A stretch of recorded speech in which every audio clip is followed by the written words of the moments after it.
السلام علیکم ناظرین، گولڈن ایپیسوڈز نامی اس تاریخی یوٹیوب چینل پر آپ کا خیر مقدم ہے۔ دور محمد صلی اللہ علیہ وسلم میں 3 نامور یہودی قبائل بنو قینقاع، بنو نذیر اور بنو قریظہ مدینہ میں رہا کرتے تھے، جن میں سے پہلے 2 قبیلوں کو ان کی حرکتوں کی وجہ سے شہر بدر کر دیا گیا اور دونوں قبیلے خیبر میں جا بسے، اور بنو قریظہ مسلمانوں کے ساتھ معاہدے کی بنا پر پرامن طریقے سے مدینہ میں رہ رہے تھے۔ اپنی مخالفت کی بنا پر بنو قینقاع اور بنو نذیر کو شہر بدر ہونا پڑا۔ مگر سوال یہ ہے کہ یہود کے یہ دونوں ٹولے شہر بدر ہونے کے بعد جب بیت المقدس کی طرف لوٹے تو اپنے دلوں میں غیظ و غضب لیے بغیر چلے گئے؟ کیا انہوں نے مسلمانوں سے انتقام نہ لینا چاہا؟ ان دونوں قبیلوں کو شہر بدر ہونے کے بعد بنو قریظہ کے دلوں میں حسد اور غصے کی چنگاری سلگ رہی تھی، جس کے چلتے انہوں نے کفار و مشرکین کو مسلمانوں کے خلاف بھڑکانے کے لیے خوئی بن اخطب نامی ایک یہودی کے ساتھ 4 آدمیوں کے وفد کو مکہ روانہ کیا۔ مکہ پہنچ کر خوئی بن اخطب نے قریش مکہ کو خوب بھڑکایا، انہیں جنگ میں اتارنے کے لیے ان کے باطل عقیدے کو حق بتایا اور یہودی قبیلوں کے تعاون کا یقین دلایا، اور قریش کے سردار ابو سفیان کو اعتماد میں لے لیا۔ خوئی نے صرف قریش سے معاہدہ نہیں کیا بلکہ گرد و نواح کے تمام اسلام دشمن قبیلوں کو مسلمانوں کے خلاف اکسا کر اپنا اتحادی بنا لیا اور قریش کے ساتھ مل کر 10,000 کا لشکر تیار کر لیا۔ وہاں مسلمانوں کو جب اپنے دشمن کی کارروائی کی خبر ہوئی تو حضور صلی اللہ علیہ وسلم نے اصحابہ کرام کی مجلس مشاورت منعقد فرمائی اور یہ طے پایا کہ شہر کے اندر رہ کر مقابلہ کیا جائے۔ اسی مجلس میں فارس یعنی ایران کے رہنے والے اور فارسی جنگوں کا تجربہ رکھنے والے صحابی حضرت سلیمان فارسی رضی اللہ عنہ بھی موجود تھے، جن کے مشورے سے شہر کے ارد گرد خندق کھود دی گئی جو 6 دنوں میں تیار ہو گئی۔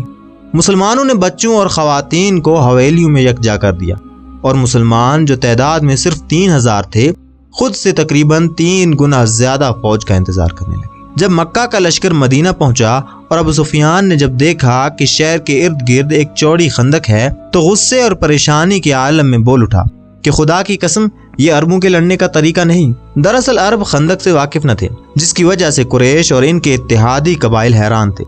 اب دونوں گروہ سوائے تیر برسانے کے اور کچھ نہیں کر سکتے تھے۔ کئی روز تک یہ جنگ یوں ہی تیر برسانے تک محدود رہی، مگر ابو سفیان چین سے نہ بیٹھ سکا۔ اس نے خوئی بن اخطب کو شہر کے اندر بنو قریظہ کے سردار کعب بن اسد سے معاہدہ کرنے بھیجا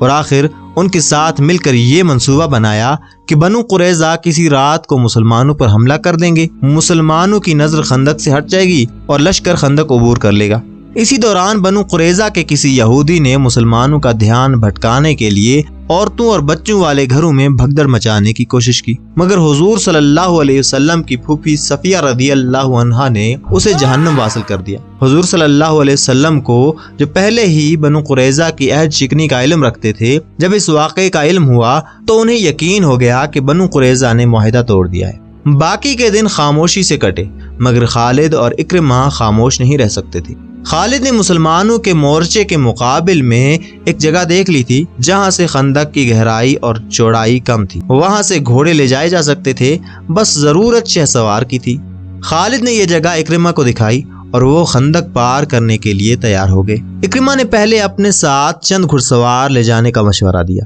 اور خالد مان گئے۔ اکرمہ اپنے ساتھ 7 شہ سوار لے کر خندق پھلانگ چکے تھے اور مسلمان اس غیر متوقع اور حیران کن جرأت کو دیکھ کر پریشان تھے۔ اکرمہ کے سواروں میں عمرو بن عبد ود نامی ایک موٹا تازہ دیو ہیکل جنگجو تھا، جس کی للکار پر حضرت علی علیہ السلام سامنے آئے اور کچھ لمحوں میں عمرو کا کام تمام کر دیا اور اکرمہ اور ان کے باقی ساتھیوں پر مسلمانوں نے حملہ کر دیا، جس کی وجہ سے وہ بغیر مزید لڑے خندق عبور کر کے واپس اپنے لشکر کے پاس جا پہنچے۔ خالد خندق کے پاس کھڑے یہ تماشا دیکھ چکے تھے، اب اکرمہ کے بعد خندق پار کرنے کی باری ان کی تھی، مگر وہ جگہ مسلمانوں کے مورچے کے بالکل مقابل تھی اور اب مسلمان ایسی کسی بھی کارروائی کے لیے تیار تھے۔ خالد کی پہلی کوشش تو کامیاب نہ رہی، مگر دوسری کوشش میں ان کے ساتھ چند گھڑ سوار خندق عبور کر گئے، مگر مسلمانوں نے ان پر حملہ کر دیا جس میں ان کا ایک سوار مارا گیا اور ایک مسلمان شہید ہو گیا، اور خالد موقع ملتے ہی خندق پھلانگ کر واپس اپنے لشکر تک جا پہنچے اور اس کے بعد قریش نے ایسی کوئی بھی کوشش نہیں کی۔